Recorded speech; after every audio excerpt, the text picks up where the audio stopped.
कैसे आप सब उम्मीद करते हैं अच्छा ही होंगे। तो आज हम लोग देखने वाले हैं बीपीएससी टी 3 के लिए जो प्लेटफॉर्म का प्रैक्टिस सेट निकाला गया था, उन्हीं का प्रैक्टिस सेट नंबर 5 को देखने वाले हैं।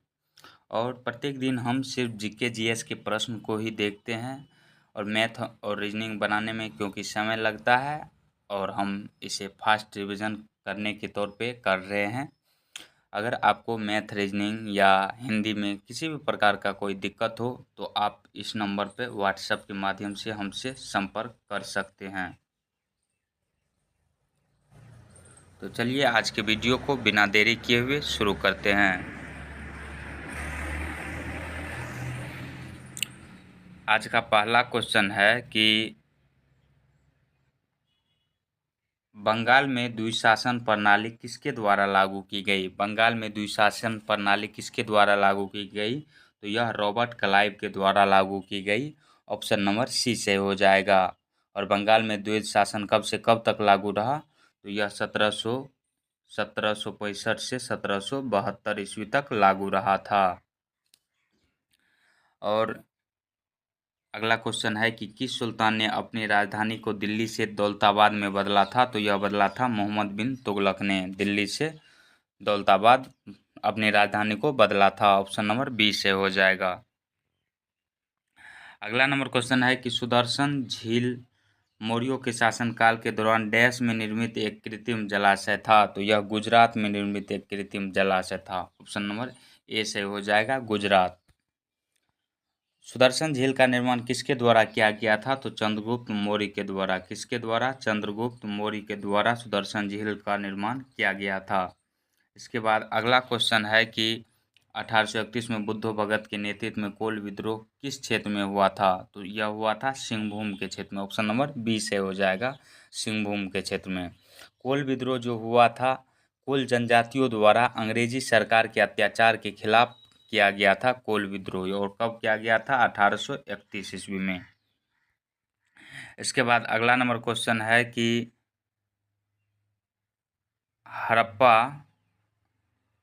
हड़प्पा सभ्यता के पुरातात्विक स्थलों के संदर्भ में निम्नलिखित में से कौन सा युग्म गलत है? गलत पूछा है।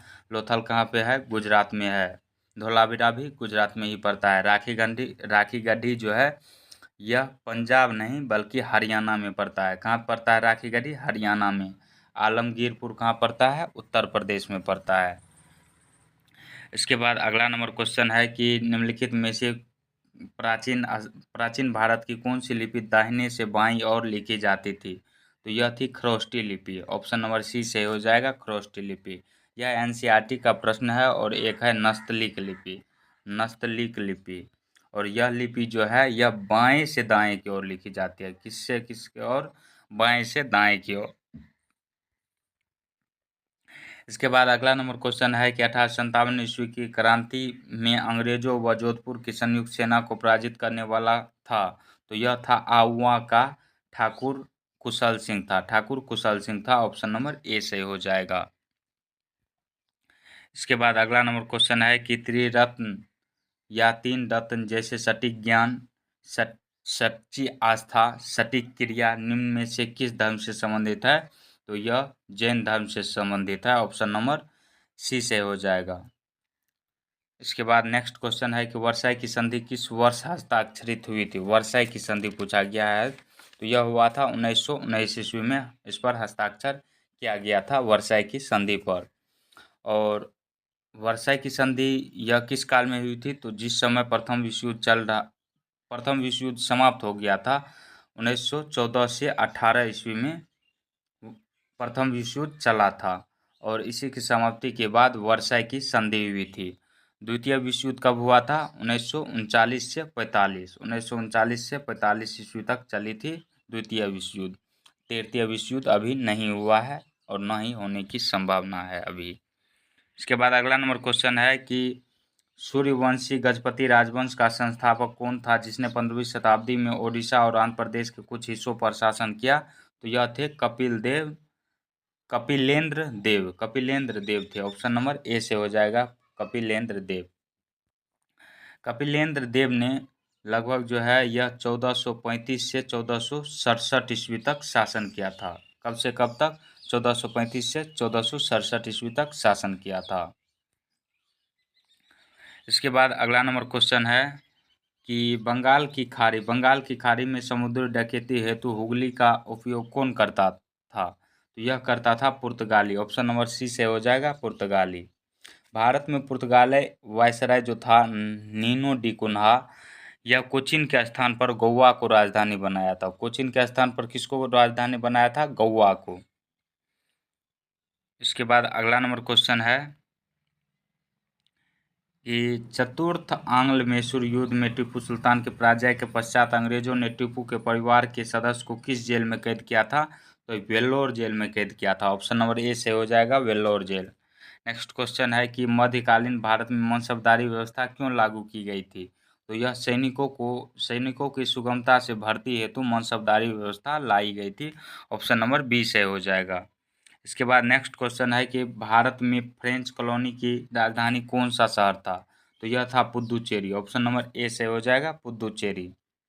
इसके बाद नेक्स्ट क्वेश्चन है कि शराबबंदी आंदोलन 1922 किसके नेतृत्व में आरंभ हुआ था या प्रारंभ हुआ था? तो सरदार वल्लभ भाई पटेल के नेतृत्व में। ऑप्शन नंबर बी से हो जाएगा।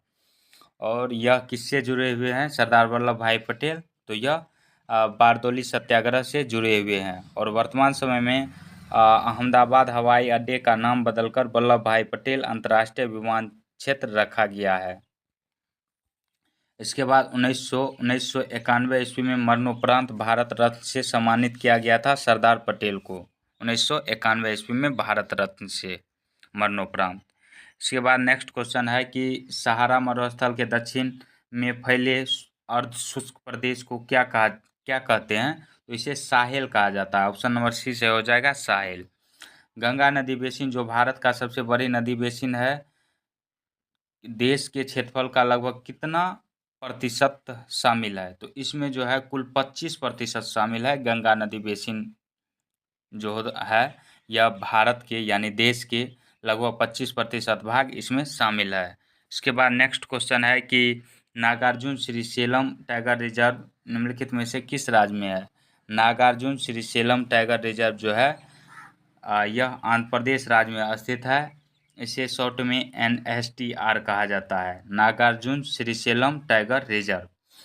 यह जो है भारत का सबसे बड़ा टाइगर रिजर्व है। और वर्ष 1992 ईस्वी में इस टाइगर रिजर्व का नाम परिवर्तित करके राजीव गांधी वन्यजीव अभयारण्य कर दिया गया। इसके बाद नेक्स्ट क्वेश्चन है कि जलोढ़ मिट्टी के संबंध में निम्नलिखित में से कौन सा विकल्प असत्य है? असत्य पूछा है। तो यह सब्जियों और फल उगाने के लिए उपयुक्त नहीं है। नहीं, ये होता है। नहीं पूछा गया है तो इसका असत्य पूछा गया है। तो ऑप्शन नंबर बी इसका राइट आंसर हो जाएगा। अगला क्वेश्चन है कि मृदा यानी मिट्टी बनी होती है तो खनिज प्लस कार्बनिक पदार्थ प्लस वायु और जल के यह सबसे मिलकर बना होता है मिट्टी। मिट्टी में खनिज भी होती है, कार्बनिक पदार्थ भी होती है, वायु भी होती है और जल भी होती है। इसके बाद नेक्स्ट क्वेश्चन देखते हैं कि फसलों के न्यूनतम समर्थन मूल्य की अवधारणा को डैश के बाद भारत सरकार द्वारा पहली बार घोषित किया गया? तो यह हरित क्रांति। ऑप्शन नंबर बी से हो जाएगा। हरित क्रांति के बाद इसे घोषित किया गया था। ऑप्शन नंबर बी से हो जाएगा। हरित क्रांति किससे संबंधित है? तो यह अनाज उत्पादन से संबंधित है यानी खाद्यान्न उत्पादन से संबंधित है। श्वेत क्रांति किससे संबंधित है? तो दूध उत्पादन से। भूरी क्रांति किससे संबंधित है? तो उर्वरक उत्पादन से। इसके बाद नेक्स्ट क्वेश्चन देखते हैं कि निम्नलिखित में से कौन सी एक उत्तर भारत में खरीफ फसल है और दक्षिण भारत में रबी फसल है? तो यह तिल का फसल जो होता है यह उत्तर भारत में खरीफ की फसल है और दक्षिण भारत में रबी की फसल है। चलिए नेक्स्ट क्वेश्चन देखते हैं कि भारतीय महासागर में सबसे छोटा द्वीप देश कौन सा है? तो यह है मालदीव। मालदीव भारत में एक मिनिकॉय द्वीप है। और मिनिकॉय द्वीप को मालदीव से कौन सा डिग्री या चैनल अलग करता है? तो इसका राइट आंसर हो जाएगा 8 डिग्री चैनल। क्या हो जाएगा? 8 डिग्री चैनल द्वारा अलग होता है मिनिकॉय द्वीप से मालदीव। इसके बाद नेक्स्ट क्वेश्चन है कि दक्षिण अमेरिका के अर्जेंटीना एवं उरुग्वे के विस्तृत घास के मैदान को डैश को जाना जाता है, तो यह इसे पंपाज लिखा रहता है या कहीं कहीं पंपास भी लिखा रहता है, दोनों एक ही बात है। तो दक्षिण अमेरिका में अर्जेंटीना एवं उरुग्वे के विस्तृत घास के मैदान को पंपास के नाम से जाना जाता है। उत्तरी अमेरिका के घास के मैदान को प्रेरी के नाम से जाना जाता है। उत्तरी अमेरिका के घास के मैदान को प्रेरी के नाम से जाना जाता है। और अफ्रीका महादेश में उष्णकटिबंधीय घास के मैदान को सवाना के नाम से जाना जाता है। इसके बाद अगला नंबर क्वेश्चन है कि भारत में मृदा विस्तार का सही अवरोही क्रम क्या है। तो भारत में सबसे ज़्यादा मिट्टी जो पाई जाती है वो जलोढ़ मिट्टी है, इसके बाद लाल मिट्टी है, इसके बाद काली मिट्टी है और इसके बाद लेटेराइट मिट्टी है। इस प्रकार इसका right answer option number B से हो जाएगा। अगला नंबर क्वेश्चन है कि भारत के संविधान का कौन सा अनुच्छेद भारतीय निर्वाचन आयोग की स्थापना से संबंधित है। तो अनुच्छेद 324 संबंधित है, ऑप्शन नंबर ए से हो जाएगा। इसके बाद नेक्स्ट क्वेश्चन है कि निम्नलिखित में से कौन सा कथन सही है। तो भारत सरकार अधिनियम भारत के संविधान का सबसे बड़ा स्रोत है, सही है ये। और भारतीय संविधान में न्यायिक समीक्षा की अवधारणा कहाँ से लिया गया है। तो यह अमेरिका से लिया गया है। कहाँ से लिया गया है, अमेरिका से लिया गया है। और यही गलत है, ए सही है। इस प्रकार इसका राइट आंसर ऑप्शन नंबर ए से हो जाएगा। अगला नंबर क्वेश्चन है कि 73वें संविधान संशोधन कानून की वैधानिक शुरुआत किस संविधान संशोधन बिल से हुई। तो यह हुआ था 64वां संविधान संशोधन बिल द्वारा, ऑप्शन नंबर ए से हो जाएगा। इसके बाद नेक्स्ट क्वेश्चन है कि निम्नलिखित में से किस कानून का मुख्य उद्देश्य भारत में ईस्ट इंडिया कंपनी के शासन प्रबंधन में बदलाव लाना था। तो यह विनिमय अधिनियम 1773 का था, शासन प्रबंधन में बदलाव लाना, ऑप्शन नंबर ए से हो जाएगा। और इसी अधिनियम के द्वारा क्या हुआ था। तो कलकत्ता में सुप्रीम कोर्ट की स्थापना हुआ था। किस अधिनियम द्वारा, 1773 के अधिनियम द्वारा। इसके बाद अगला नंबर क्वेश्चन है कि भारत में यदि एक राज्य एक चुनाव लागू किया जाता तो भारतीय संविधान के किस अनुच्छेद में संशोधन की आवश्यकता होती। तो अनुच्छेद 83 और अनुच्छेद 172 में संशोधन की आवश्यकता होती। इस प्रकार इसका राइट आंसर जो है ऑप्शन नंबर डी से हो जाएगा। और अनुच्छेद 83 में क्या है, अनुच्छेद 83 में संसद की अवधि का उल्लेख है। अनुच्छेद 83 में संसद की अवधि का उल्लेख है। और अनुच्छेद 172 में राज्यों के विधानमंडल की अवधि का उल्लेख है। राज्य के विधानमंडल की अवधि का उल्लेख है अनुच्छेद 172 में। और एक राज्य एक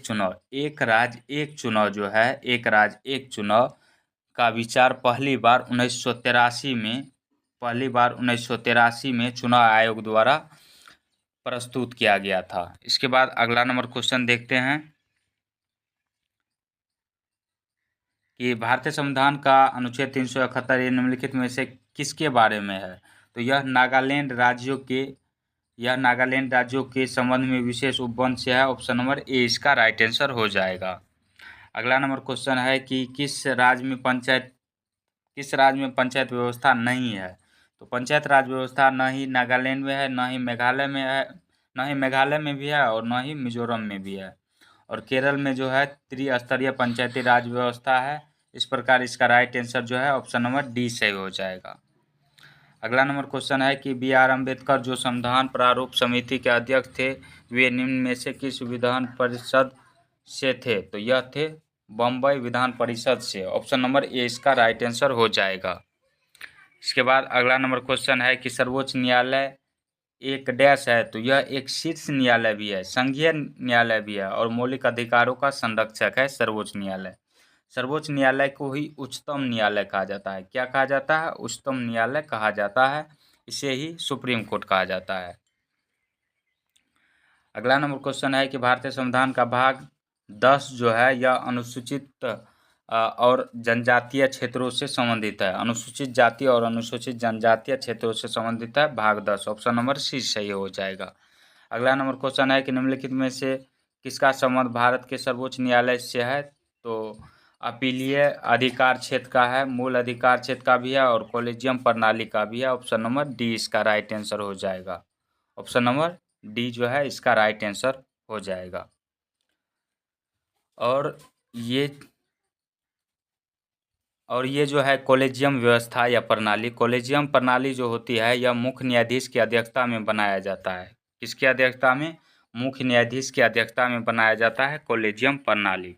इसके बाद अगला नंबर क्वेश्चन है कि भारत में जिला स्तर पर उपभोक्ता विवाद निवारण के संदर्भ में निम्नलिखित में से कौन सा कथन सही नहीं है?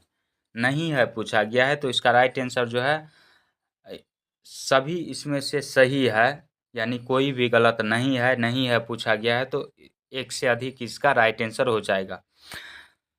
है कि राज्य सरकार यदि उचित समझे तो एक जिले में एक से अधिक जिला फोरम की स्थापना कर सकती है। सही है। जिला फोरम के सदस्यों में एक महिला अवश्य ही होगी, ये भी सही है। इसके बाद है कि जिला फोरम उन शिकायतों पर विचार करता है जहां वस्तुओं या सेवाओं का मूल्य 50 लाख रुपये से अधिक नहीं होता है, ये भी सही है। तीनों कथन सही है। नहीं है पूछा गया है तो इस प्रकार इसका राइट आंसर जो है ऑप्शन नंबर डी से हो जाएगा। अगला नंबर क्वेश्चन है कि शहरीकरण के बढ़ते स्तर के अनुसार बिहार के निम्न जिलों का सही क्रम चुनिए।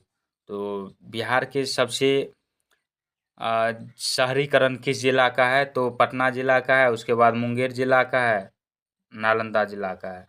ऑप्शन नंबर जो है बी इसका राइट आंसर हो जाएगा, नालंदा, मुंगेर और पटना। इसके बाद अगला नंबर क्वेश्चन है कि भारत में मुद्रास्फीति डैश से मापा जाता है? तो उपभोक्ता मूल्य सूचकांक द्वारा मापा जाता है। ऑप्शन नंबर बी इसका राइट आंसर हो जाएगा। अगला नंबर क्वेश्चन है कि किस समिति ने प्रतिस्पर्धा अधिनियम 2002 को अधिनियमित करने का सुझाव दिया? तो यह दिया था SV राघवन समिति ने। ऑप्शन नंबर बी इसका राइट आंसर हो जाएगा। इसके बाद अगला नंबर क्वेश्चन है कि राजकोषीय नीति किसी देश की सरकार को डैश प्रवाह नियंत्रित करने में मदद करती है? तो कर राजस्व प्रवाह को नियंत्रित करने में मदद करती है। ऑप्शन नंबर ए इसका राइट आंसर हो जाएगा।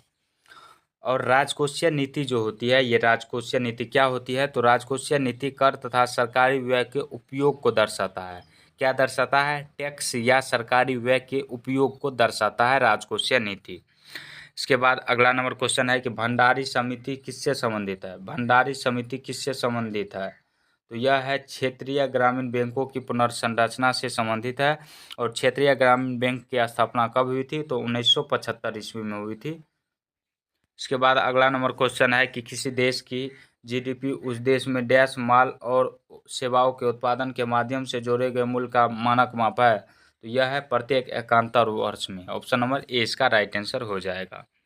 अगला नंबर क्वेश्चन है कि निम्नलिखित में से कौन सी पंचवर्षीय योजना मानव संसाधन विकास पर केंद्रित थी? तो यह थी 8वीं पंचवर्षीय योजना। इस प्रकार ऑप्शन में नहीं दिया गया है। ऑप्शन नंबर ई इसका राइट आंसर हो जाएगा, उपयुक्त में से कोई नहीं। इसके बाद अगला नंबर क्वेश्चन है कि निम्नलिखित में से व्यष्टि अर्थशास्त्र के जनक के रूप में जाना जाता है? तो अल्फ्रेड मार्शल को। ऑप्शन नंबर सी से हो जाएगा। अगला नंबर क्वेश्चन है कि मिलान करना है आपको। तो धूसर क्रांति जो है यह धूसर क्रांति या भूरी क्रांति, भूरी या भूरा क्रांति जो है यह उर्वरक से संबंधित है। इसके बाद गुलाबी क्रांति जो है यह प्याज के उत्पादन से संबंधित है। प्याज के उत्पादन से संबंधित है। रजत क्रांति यह बार बार पूछा जाता है, अंडा का उत्पादन से संबंधित है। लाल क्रांति जो है टमाटर और मांस उत्पादन से संबंधित है। इस प्रकार इसका राइट आंसर जो है ऑप्शन नंबर ए से हो जाएगा। इसके बाद नेक्स्ट क्वेश्चन है कि लोलक जिसे इंग्लिश में पेंडुलम कहा जाता है, लोलक घड़ियां जो होती है गर्मियों में सुस्त हो जाती है क्योंकि इसका आवर्तकाल बढ़ जाता है और लोलक की लंबाई भी बढ़ जाती है। इस प्रकार इसका right answer option number D से हो जाएगा। अगला नंबर क्वेश्चन है कि बर्फ क्यूबों की लकड़ी का बुरादा डैश से ढका जाता है क्योंकि लकड़ी का बुरादा के साथ इसमें फंसी हुई वायु के साथ एक ऊष्मा को चालक की तरह व्यवहार करता है तथा ऊष्मा को बाहर निकालने से बर्फ को पिघलने से रोकता है। ऑप्शन नंबर सी इसका राइट आंसर हो जाएगा। और कोई भी क्वेश्चन आपको समझने में दिक्कत होता है तो ये PDF आपको टेलीग्राम चैनल पर मिल जाएगा, उससे आप पढ़ सकते हैं। इसके बाद नेक्स्ट क्वेश्चन है कि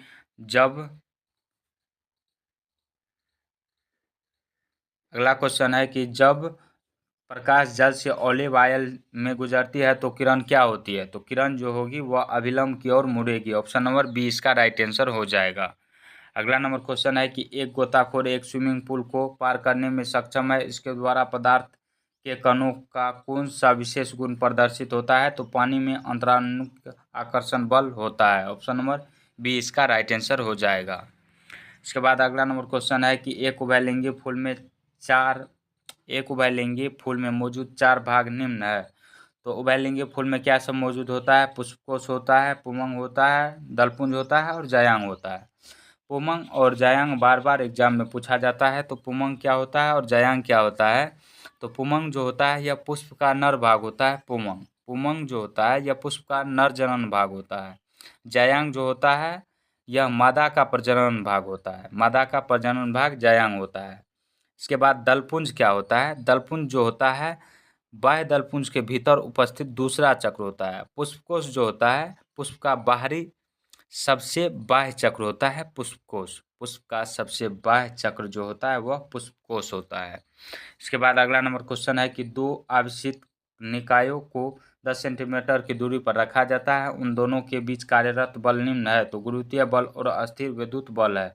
ऑप्शन नंबर ए इसका राइट आंसर हो जाएगा।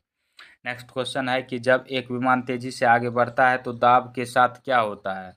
तो पंख के नीचे का दाब पंख के ऊपर के दाब से अधिक होता है। ऑप्शन नंबर सी से हो जाएगा। अगला नंबर क्वेश्चन है कि ध्वनि का तारतम्य निर्भर करता है, किस पर निर्भर करता है? तो यह आवृत्ति पर निर्भर करता है। इस प्रकार इसका राइट आंसर जो है ऑप्शन नंबर ई से हो जाएगा। ऑप्शन में नहीं दिया गया था आवृत्ति। अगला नंबर क्वेश्चन है कि दो अमिश्रणीय तरल पदार्थों का पृथक्करण उनके डैश में अंतर के आधार पर किया जाता है। तो घनत्वों में अंतर के आधार पर किया जाता है पृथक्करण। इसके बाद अगला नंबर क्वेश्चन है कि किसी नाभिकीय संयंत्र में मंदक का कार्य क्या होता है? तो यह द्वितीयक न्यूट्रॉन को धीमा करने में उपयोगी होता है। ऑप्शन नंबर ए से हो जाएगा। अगला क्वेश्चन है कि कक्षा की आकृति जिसमें धूमकेतु सूर्य के चारों ओर घूमता है डैश होती है, क्या होती है? तो यह उच्च रूप से दीर्घवृत्ताकार होती है। ऑप्शन नंबर ए से हो जाएगा। उसके बाद अगला नंबर क्वेश्चन है कि निम्न में से कौन सा अयस्क और धातु का युग्म गलत है? गलत पूछा गया था।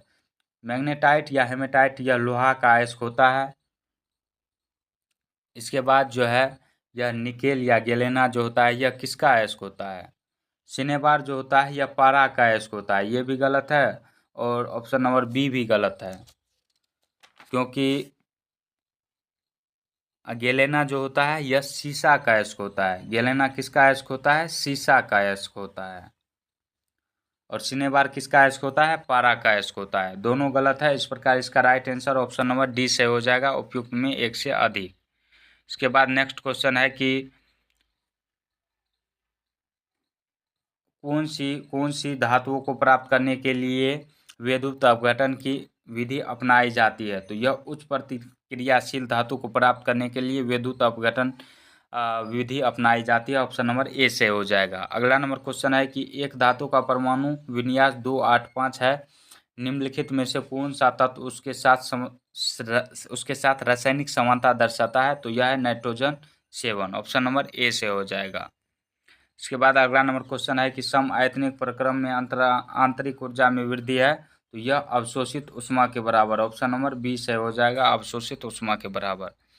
इसके बाद अगला नंबर क्वेश्चन है कि कैल्शियम नाइट्रेट और पोटेशियम डाइक्रोमेट के सही रासायनिक सूत्र क्रमशः है। तो यह होता है CaNO3 तथा K2Cr2O7 होता है। और ये क्वेश्चन उम्मीद है कि एग्जाम में पूछा जाएगा किसी न किसी का रासायनिक सूत्र, यह आप ध्यान में रखिएगा। इसके बाद अगला नंबर क्वेश्चन है कि निम्नलिखित में से कौन सा कथन प्रकाश संश्लेषण के लिए सही नहीं है? तो यह रासायनिक ऊर्जा को प्रकाश ऊर्जा में बदलता है। यह कथन क्या है? गलत है। और इसका right answer option number C से हो जाएगा। जो जीव प्रकाश संश्लेषण की प्रक्रिया करता है वह क्या होता है? तो वह जो होता है वह स्वपोषी होता है। क्या होता है? वह स्वपोषी होता है। इसके बाद अगला नंबर क्वेश्चन है कि निम्नलिखित में से कौन एक कोशिकीय जीव होते हैं जिनमें झिल्ली युक्त केंद्रक नहीं पाया जाता है? तो यह होते हैं आर्किया जीवाणु। ऑप्शन नंबर ए से हो जाएगा, आर्किया जीवाणु। कौन सा टीका है जो क्षय रोग के लिए लगाया जाता है? तो BCG का टीका जो होता है वह क्षय रोग के लिए दिया जाता है। ऑप्शन नंबर सी से हो जाएगा। अगला नंबर क्वेश्चन है कि मछलियों के शरीर का कौन सा भाग उन्हें जल के अंदर दिशा परिवर्तन एवं संतुलन बनाए रखने में सहायता करते हैं, तो पंख तथा मूंछ इसकी सहायता करते हैं। ऑप्शन नंबर ए से हो जाएगा। अगला नंबर क्वेश्चन है कि पसीना सर्वाधिक कब आता है? जब तापमान अधिक हो और हवा आर्द्र हो तब पसीना सर्वाधिक आता है। ऑप्शन नंबर बी से हो जाएगा। इसके बाद नेक्स्ट क्वेश्चन है कि AB रक्त समूह वाले व्यक्ति को सर्वग्राही कहा जाता है। क्यों कहा जाता है? क्योंकि इसमें एंटीबॉडीज अनुपस्थित होती है। एंटीबॉडीज क्या होती है? इसमें अनुपस्थित होती है, इसीलिए इसे सर्वग्राही रक्तदाता कहते हैं, क्योंकि यह सभी से रक्त ले सकता है। और सर्वदाता किसे कहा जाता है? ओ नेगेटिव को सर्वदाता कहा जाता है, क्योंकि ओ नेगेटिव सबको ब्लड दे सकता है। इसके बाद नेक्स्ट क्वेश्चन देखते हैं कि जब 4 जनक कोशिकाएं एक बार विभाजित होती है तो कितनी संतति कोशिकाएं उत्पन्न होगी? तो 8 संतति कोशिकाएं उत्पन्न होगी। ऑप्शन नंबर ए से हो जाएगा। अगला नंबर क्वेश्चन है कि डीऑक्सीजनित रुधिर परिवहन न करने वाली शिरा डैश है? तो यह है फुफ्फुस शिरा। ऑप्शन नंबर सी से हो जाएगा, फुफ्फुस शिरा। अगला क्वेश्चन है कि स्क्लेरेनकाइमा में कोशिका भित्ति डैश के कारण मोटी होती है? तो यह लिग्निन के कारण मोटी होती है। ऑप्शन नंबर ए से हो जाएगा, लिग्निन। ल्यूकेरिन है एक। ल्यूकेरिन क्या होता है? यह एक पत्ता फसल होता है। ऑप्शन नंबर बी से हो जाएगा, पत्ते फसल। अगला नंबर क्वेश्चन है कि वह कौन सी स्वतः प्रक्रिया है जिसमें विलायक स्वयं अर्धपारगम झिल्ली द्वारा उच्च सांद्रित विलयन की ओर गति करता है? तो यह है परासरण। ऑप्शन नंबर ए से हो जाएगा, परासरण। अगला नंबर क्वेश्चन पूछा है कि निम्न में से कौन सा एक कथन गलत है? क्या पूछा है कि कौन सा कथन एक गलत है? तो इसका right answer option number A ही सही हो जाएगा। कौर की कोशिकाएं में रसायन होती है जिसे लिग्निन कहा जाता है? नहीं। कौर की कोशिकाएं में जो कोशिकाएं होती है इसमें सुबेरिन नामक रसायन मौजूद होता है। कौन सा रसायन? सुबेरिन नामक रसायन मौजूद होता है। इसमें सुबेरिन नामक रसायन मौजूद होता है जो उन्हें गैसों और पानी के अनुकूल बनाता है। गैसों और पानी के अनुकूल बनाता है। यही कथन गलत था और गलत ही पूछा गया था। ऑप्शन नंबर ए से हो जाएगा। अगला नंबर क्वेश्चन है कि सदैव खाद्य श्रृंखला डैश के साथ प्रारंभ होती है या आरंभ होती है? तो खाद्य श्रृंखला जब भी प्रारंभ होता है तो यह प्रकाश संश्लेषण के दौरान ही आरंभ होता है। ऑप्शन नंबर बी से हो जाएगा। सौर ऊर्जा को एटीपी में बदला जाता है किस कोशिकांग में? तो यह बदला जाता है हरित लवक कोशिकांग में, और ऑप्शन में नहीं दिया गया था हरित लवक। इस प्रकार इसका राइट आंसर ऑप्शन नंबर ई से हो जाता। अगला नंबर क्वेश्चन है कि निम्नलिखित में से कौन सा एक खाद्य श्रृंखला को दर्शाता है, सही खाद्य श्रृंखला को दर्शाता है? तो ऑप्शन नंबर बी से हो जाएगा। घास को क्या खाता है? कीट खाता है। कीट को क्या खाता है? मेढक खाता है। मेढक को क्या खाता है? सांप खाता है। और सांप को क्या खाता है? गरुड़ खाता है। ऑप्शन नंबर बी इसका राइट आंसर हो जाएगा। इसके बाद अगला नंबर क्वेश्चन देखते हैं। इसके बाद अगला नंबर क्वेश्चन है कि लाइकेन प्रदर्शित करता है। लाइकेन किसको प्रदर्शित करता है? तो सेवाक तथा कवक में सहजीविता को प्रदर्शित करता है। ऑप्शन नंबर ए से हो जाएगा। अगला क्वेश्चन है कि जनवरी 2024 तक के अनुसार भारत के चीफ ऑफ डिफेंस स्टाफ हैं?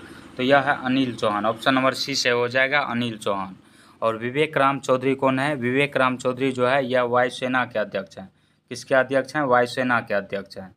और राधा कृष्णन हरिकुमार जो है, राधा कृष्णन हरिकुमार, यह नौसेना के सेना प्रमुख है। और मनोज पांडे थल सेना के हैं। मनोज पांडे किसके हैं? थल सेना के। इसके बाद अगला नंबर क्वेश्चन है कि हाल ही में वर्ष 2024 में पेरिस ओलंपिक के लिए किस भारतीय को मशाल वाहक के रूप में चुना गया? तो अभिनव बिंद्रा को। ऑप्शन नंबर ए से हो जाएगा, अभिनव बिंद्रा। अगला नंबर क्वेश्चन है कि हाल ही में 9 जनवरी 2024 को बिहार के किस खेल के लिए नसरीन शेख को राष्ट्रपति द्रौपदी मुर्मू ने अर्जुन अवार्ड से सम्मानित किया? तो यह क्या था? खो खो के लिए। ऑप्शन नंबर ए से हो जाएगा, खो खो। और नसरीन शेख कहाँ की थी? तो बिहार के अररिया जिला की थी। बिहार के अररिया जिला की थी। अगला नंबर क्वेश्चन है कि डॉक्टर भीमराव अंबेडकर जयंती या डॉक्टर भीमराव जयंती कब मनाई जाती है? तो यह 14 अप्रैल को मनाई जाती है। कब मनाई जाती है? 14 अप्रैल को मनाई जाती है। और B.R. अम्बेडकर को भारतीय संविधान का पिता भी कहा जाता है। भीमराव अंबेडकर स्वतंत्र भारत के प्रथम कानून मंत्री थे। स्वतंत्र भारत के प्रथम कानून मंत्री कौन थे? B.R. अम्बेडकर थे, कानून मंत्री थे। इसके बाद अगला नंबर क्वेश्चन है कि निम्नलिखित में से किस बिहार की शख्सियत को टिकोली पेंटिंग के लिए हाल ही में पद्मश्री पुरस्कार 2024 से सम्मानित किया गया, तो यह अशोक कुमार विश्वास को। यह कहाँ के थे? यह बिहार के थे। ऑप्शन नंबर ए से हो जाएगा। इसके बाद अगला नंबर क्वेश्चन है कि हाल ही में बिहार के प्रधान महालेखाकार किसे नियुक्त किया गया है? तो यह श्री राजकुमार को नियुक्त किया गया। ऑप्शन नंबर ए से हो जाएगा। अगला नंबर क्वेश्चन है कि हाल ही में सूर्य किरण नामक सैन्य अभ्यास भारत और किस देश के बीच आयोजित किया गया है? तो सूर्य किरण भारत और नेपाल के बीच सैन्य अभ्यास आयोजित किया जाता है। ऑप्शन नंबर सी से हो जाएगा। अगला नंबर क्वेश्चन है कि हाल ही में किस देश के वैज्ञानिक भारत के 43वें अंटार्कटिका अभियान में शामिल हुए हैं? तो यह मॉरिशस और बांग्लादेश के वैज्ञानिक शामिल हुए हैं। ऑप्शन नंबर डी से हो जाएगा, क्योंकि इसका राइट आंसर 1 से अधिक हो जाएगा। अगला नंबर क्वेश्चन है कि बजट 2024 में उल्लिखित यू-बीन प्लेटफॉर्म का संबंध निम्नलिखित में से किससे है? तो टीकाकरण से। ऑप्शन नंबर बी से हो जाएगा, टीकाकरण। अगला क्वेश्चन है कि हाल ही में केंद्र सरकार ने बहुभाषी शिक्षा के लिए कौन सा ऐप लॉन्च किया है? तो अनुवादनी ऐप लॉन्च किया है। ऑप्शन नंबर बी से हो जाएगा, अनुवादनी ऐप। इसके बाद अगला नंबर क्वेश्चन है कि बिहार के किस साहित्यकार को 2023 का साहित्य अकादमी पुरस्कार से सम्मानित किया गया? तो बासुकीनाथ झा को। ऑप्शन नंबर बी से हो जाएगा, बासुकीनाथ झा। आज का जीके का लास्ट क्वेश्चन है कि विश्व पर्यावरण दिवस 2023 का थीम किस समाधान पर आधारित था? तो यह किस समाधान पर आधारित था? प्लास्टिक के समाधान पर। ऑप्शन नंबर बी इसका राइट आंसर हो जाएगा। और 2024 का विश्व पर्यावरण समाधान जो है यह किस पर आधारित होगा 2024 का? तो यह होगा भूमि मरुस्थलीकरण और सूखा लचीलापन पर ध्यान केंद्रित किया जाना, इसका लक्ष्य रखा गया है। यानी भूमि मरुस्थलीकरण और सूखा पर लचीलापन ध्यान केंद्रित करना है, यानी भूमि को सुरक्षित एवं संरक्षित करना है, मरुस्थलीकरण को रोकना है, सूखा को रोकना है। तो आज का वीडियो कैसा लगा कमेंट सेक्शन में ज़रूर बताएं। मिलते हैं नेक्स्ट वीडियो में, तब तक के लिए जय हिंद, जय भारत।